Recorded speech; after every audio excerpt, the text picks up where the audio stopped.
ඔයාලා හැමෝටම ආයුබෝවන්. මම පෙරේද දවසේදී වීඩියෝ එකක් කරා මේ channel එකට. තොරතුරු ටිකක් බෙදා ගන්නවා කියලා ටිකක් වෙනස් විදිහේ මාතෘකාවක් ගැන. ඒක තමයි මේ ලෝකේ 99%ක්ම වගේ පුද්ගලයින් මේ ලෝකයේ මිනිස්සුන්ගේ 99%ක්ම වගේ උමතුවක් උන්මාදයක් විදියට හඳුන්වන අත්දැකීමක් නිර්මාණය කර ගැනීම ගැනයි. ඉතින් මේකට හොඳ පසුබිමක් ගන්න මම මෙහෙම තැනකින් පටන් ගන්නවා මේ වීඩියෝ එක. මේ වීඩියෝ එකට කලින් වීඩියෝ එක ඔයා ගොඩක් විතර බලලා ඇති. බලලා නැත්නම් තාමත් බලන්න. විජේ කුමාරගේ සුබ ප්‍රාර්ථනාව කියන YouTube channel එකට මම කරපු වීඩියෝ එක. විජේ ශ්‍රීමල්ලි මගේ යාළුවා. විජේ කුමාරගේ සුබ ප්‍රාර්ථනාව channel එකට මම දවස් දෙකකට කලින් වීඩියෝ එකක් කරා.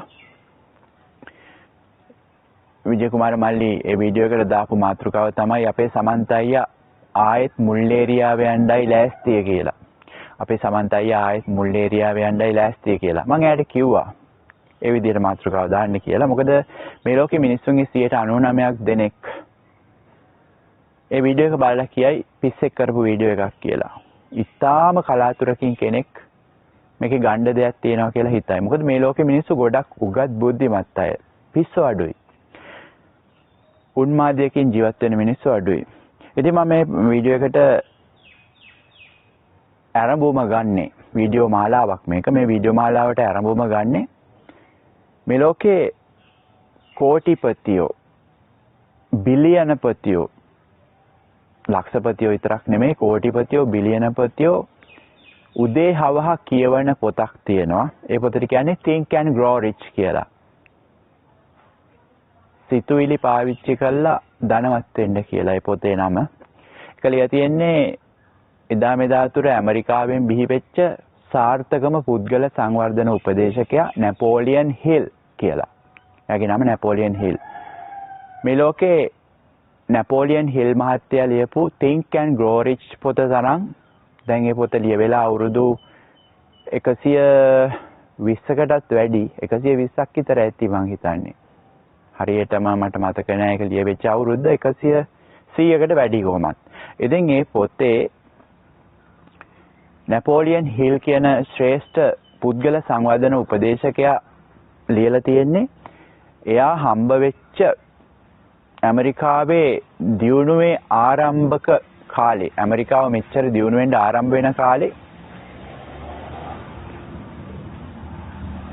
ඇමරිකාවේ හිටපු සාර්ථකම පුද්ගලයන් 500ක්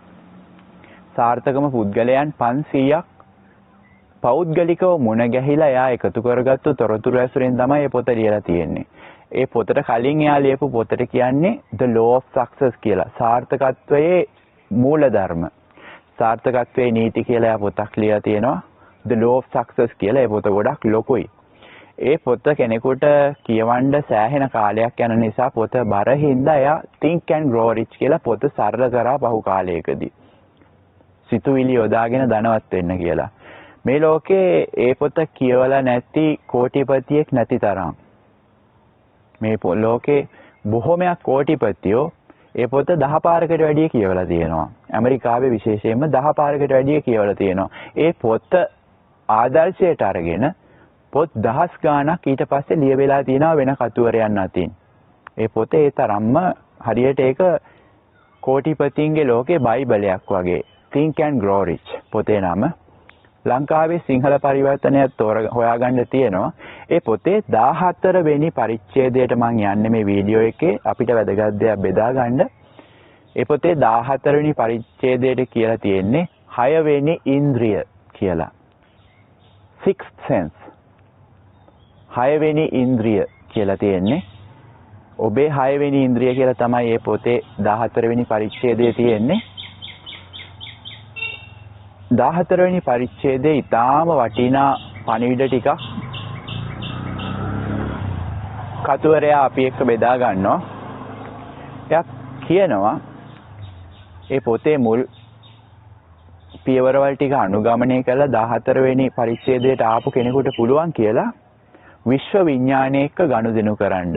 මේ විශ්ව විඥාණයට මං කියන්නේ සර්ව දේව පරම කාරුණික පරම ජෝතිය කියලා. විශ්ව විඥාණය සර්වඥ ජෝතිය එක්ක ගනුදෙනු කරන්න පුළුවන් කියලා මේ ලෝකේ ප්‍රසිද්ධම ධනවත් වීම සම්බන්ධයෙන් පොත ලියපු නැපෝලියන් හිල් කියලා තියෙනවා. එයාගේ ජීවිතයෙන් උදාහරණයක් දෙමින් කියනවා එයා තනියම නිර්මාණය කරගත්තා කියලා. එයාට උපදෙස් දෙන ලෝක ඉතිහාසයේ බලගතුම චරිත 9ක්. ඒ චරිත 9 ගොඩක් දෙනා ඇමරිකාවෙම හිටපු බලගතුම නායකයෝ. උදාහරණයක් වශයෙන් නැපෝලියන් හිල් සඳහන් කරනවා ඒබ්‍රහම් ලින්කන් කියන ජනාධිපතිතුමා. ලෝකේ වැඩියෙන්ම අලුත් සොයා ගැනීම කරපු තෝමස් අල්වා එඩිසන්. ඒ වගේම නැපෝලියන් බොනපාට් කියන යුරෝපය ආක්‍රමණය කරපු බලගතු අධිරාජ්‍ය. ඒ වගේ ඉතා බලගතු චරිත 9කින් තමයි එයා පටන් අරගෙන තියෙන්නේ එයාගේ සිහින ලෝකයට පිවිසෙන්න. ඇස් පියාගෙන යන මීටින් එකක්. ඇස් පියාගෙන සහභාගී වෙන රැස්වීමක්. මීටින් එකක්. එයා පුරුදු කරලා තියෙනවා සෑහෙන කාලයක්. පස්සේ මේ මීටින් එකට එයා පුද්ගලයන් 50ක් විතර ගෙනල්ලා තියෙනවා. බොහොම බලගතු පුද්ගලයන් ඉතිහාසයේ හිටපු. මම මෙතෙන්දී විශේෂයෙන් අවධානය යොමු කරන්නේ මේ මීටින් එකට එයා ජේසුස් වහන්සේවත් ගෙන්නලා තියෙනවා. එයා කියනවා ඒක කොච්චර ඇත්ත වගේ එයාට දැනුණාද කියනවනම් මේ ඇස් පියාගෙන යන මීටින් එක පහු කාලයකදී එයාට කොච්චර ඇත්ත කියලා දැනුණාද කියනවනම් එයා බය වුණා කියලා. ටික කාලයකට මීටින් එක නවත්තන්න සිද්ධ වුණාලු. මොකද එයාට කියන්න බැයිලු ඇත්ත මීටින් එකක් නෙමෙයි කියලා ඒක. මේ ඇත්ත ලෝකයේ අත්දැකීමයි එයා හීනෙන් තෙවෙනි ඇසින් දැකපු sixth sense. 6 වෙනි ඉන්ද්‍රිය කියන්නේ තෙවෙනි ඇස, මනස. ඉතින් මේ තෙවෙනි ඇසින් එයා දැකපු මීටින් එක කොච්චර ඇත්ත වගේ එයාට දැනුණාද කියනවනම් එයා බය වුණාලු කාලයක්. ආපහු මේ මීටින් එක තියන්නත් බය වුණාලු. මොකද එයාට වෙන් කරලා හඳුනා ගන්න බැරි තත්ත්වයක් ආවලු. සැබෑ ලෝකේ අත්දැකීමකුයි මේ එයා ඇස් පියාගෙන ලබන අත්දැකීමයි. උදාහරණයක් ඇටියට ඒබ්‍රහම් ලින්කන් ජනාධිපතිතුමා මීටින් එකට එනකොට දොර අරගෙන ඇවිල්ලා එයාගේ පිටට තට්ටුවක් දාලා good morning මහත්තයා කියලා ඇවිල්ලා මීටින් එකේ වාඩි වෙනකොට යට දැනෙන්නේ ඇත්තට මේක වෙනවා වගේලු. ඒ වගේම එයා පොතේ කියනවා ජේසුස් වහන්සේ ආවහම එයාට දැනෙන විදිහ, ජේසුස් වහන්සේගේ කරුණාව, ආධ්‍යාත්මික ශක්තිය ඇත්තම විදියට එයාට දැනුණා කියනවා. එයා පැහැදිලිවම කියනවා ඒක එයා තවදුරටත් හිතින් පාලනය කරපු අත්දැකීමක් නෙමෙයි, විශ්ව විඥාණයෙන් ඔටෝමැටික් පාලනය වෙච්ච මීටින් එකක් ඒක කියලා. ඒ කියන්නේ එයා ස්පියාගෙන ගිය ලෝකේ එයා හිතින් දැන් උදාහරණයක් හැටියට මට ස්පියාගෙන පාංගෙඩියක් දකින්න පුළුවන්. දැන් මන්නේ පාංගෙඩියක් දකින්නේ. එයා කියනවා මේ අත්දැකීමේදී එයා ස්පියාගෙන දේවල් මවා ගත්තා නෙමෙයි. පස්සේ එයා ස්පියා ගත්තාම සියල්ල ඔටෝමැටික් සිද්ධ වුණා කියලා. එයා හිතලා පාලනය කරනවා නෙමෙයි. අත්දැකීම ඔටෝමැටික් ලැබෙනවා. ඒ කියන්නේ විශ්ව විඥාණයෙන් ඔටෝමැටික් මීටින් එක යනවා. එයා බලා ඉන්නවා. එයා ප්‍රශ්නයක් අහුවොත් විශ්ව විඥාණය විසින් ඔටෝමැටික් සුදුසුම උත්තරේ දෙනවා. දැන් උදාහරණයක් හැටියට මීටින් එකේ ජේසුස් වහන්සේ ඉන්නවනේ. එයා ජේසුස් වහන්සේගෙන් ප්‍රශ්නයක් අහුවොත් එයා ප්‍රශ්නේ අහනවා. ඊට පස්සේ එන උත්තරේ එයාට දී ගන්න උත්තරයක් නෙමෙයි. ඒක විශ්ව විඥාණයෙන් ආපු ස්වයංක්‍රීය ඔටෝමැටික් බොහොම බලගත් උත්තරයක් කියලා එයා කියනවා. ඉතින් මේක කොච්චර ඇත්ත වගේ වුණාද කියනවා නම් පහු කාලයකදී එයා මීටින් එක නවත්තලා දැම්මලු. සෑහෙන කාලයකට නැවැත්තුවලු බය වෙලා. මට පිස්සුවක් හැදෙයිද කියලා. මම උමතුවටපත් වෙයිද කියලා. ඉතින් ඒ වුණාට ඊට පස්සේ ටික කාලෙකින් එයා දිගටම ආයෙක කරගෙන ගියා කියලා කියනවා. ඉතින් මේ වීඩියෝ channel එකේ ඉදිරි කාලයේදී මේ මාතෘකාව අපි කතා කරනවා 6 වෙනි ඉන්ද්‍රිය. මේ වීඩියෝ channel එකේ ගොඩක් ඉස්සරහට කතා කරන්න බලාපොරොත්තු වෙනවා මේ මාතෘකාව. ශ්‍රී සර්ව දේව පරම කාරුණික පරම ජෝතිය එක්ක ගනුදෙනු කිරීම සම්බන්ධයෙන් මේ වීඩියෝ channel එකේ දැනටත් මම වීඩියෝ එකක් කරලා තියෙනවා බොහොම ලස්සන වීඩියෝ එකක්. ඕනෑම ශිල්පයක નિરાයාසයෙන් ඕනෑම ශිල්පයක පරතරයට එමු. નિરાයාසයෙන් ඕනෑම ශිල්පයක විශාරදයෙක් වෙමු කියලා වීඩියෝ එකක් කළා මේ තියෙනවා මේ channel එකට. link එක යට ඇති description එකේ. ඒකෙත් ඔයා දකින්න ඇති මේ වීඩියෝ එක දැනටත් ඔයා බලලා තියෙනවා නම් බලන්න නැත්නම් බලන්න. ඒකෙත් ඔයාලට හම්බ වෙයි. ඉන්දියාවේ ඒකම් විශ්වවිද්‍යාලයේ වර්තමාන කුලපතිනිය ශ්‍රී ක්‍රිෂ්ණපීතා රාම් භගවද්දාස අම්මා එක්ක ගනුදෙනු කරන ශිෂ්‍යයෙක් හද මැදුරේ ශ්‍රී ක්‍රිෂ්ණපීතා රාම් භගවද්දාස අම්මා එක්ක ගනුදෙනු කරන ශිෂ්‍යයෙක් ගැන තොරතුරු ඇති. ඒ ශිෂ්‍යයා කියනවා තමන්ගේ හද මැදුරේ ශ්‍රී ක්‍රිෂ්ණපීතා රාම් භගවද්දාස අම්මා පැහැදිලිව පෙනී හිටියා. ඒක බොහෝම ඇත්ත විදියට එයාට අත්දකින්න පුළුවන් වුණා. ඒ අත්දැකීමෙන් එයා පුදුම වුණා කියලා කියනවා. වීඩියෝ එකට link එක යට description එකේ තියෙනවා.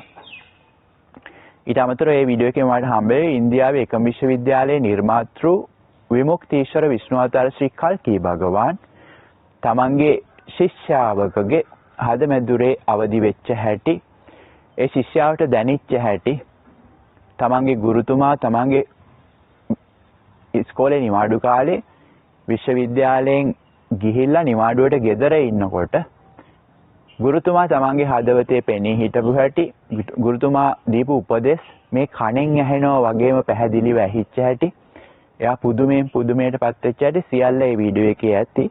ඉතින් මේක තමයි අපි මේ දියුණු කරන උමතුව. මේකට උගතුන් බුද්ධිමතුන් කියන්නේ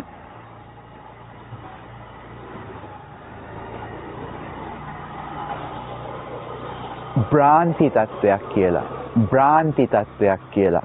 ඒකට කියනවා අපි hallucinations කියලා. භ්‍රාන්ති කියලා කියන්නේ සාමාන්‍ය උගත් බුද්ධිමතුන් මේ වගේ අත්දැකීම් වලට කියන්නේ භ්‍රාන්ති කියලා. උම්මාදයෙන් පෙළෙන කෙනෙකුට ලැබෙන අත්දැකීම් කියලා. ඉතින්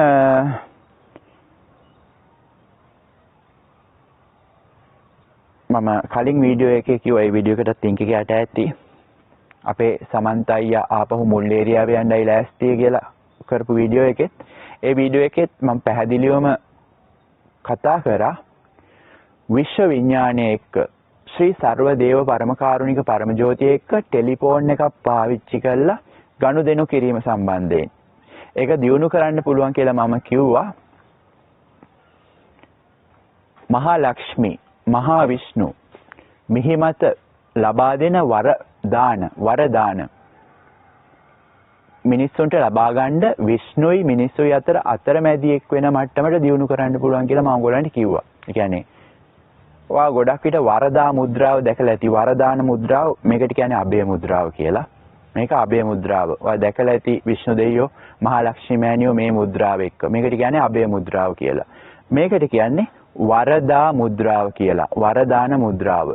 මේකෙන් විෂ්ණුටයි ලක්ෂ්මිටයි දෙන්න බැරි වරයක් නැහැ. ඕනෑම වරයක් දෙන්න පුළුවන් වරදා මුද්‍රාවෙන්. ඉතින් මේ වීඩියෝ channel එකේ ඉස්සරහට මම කතා කරනවා මේ විශ්වයේ සර්ව දේව පරමකාරුණික පරමජෝතියේ ශ්‍රී සර්ව දේව පරමකාරුණික පරමජෝතියේ මහා විෂ්ණු විඥානයත්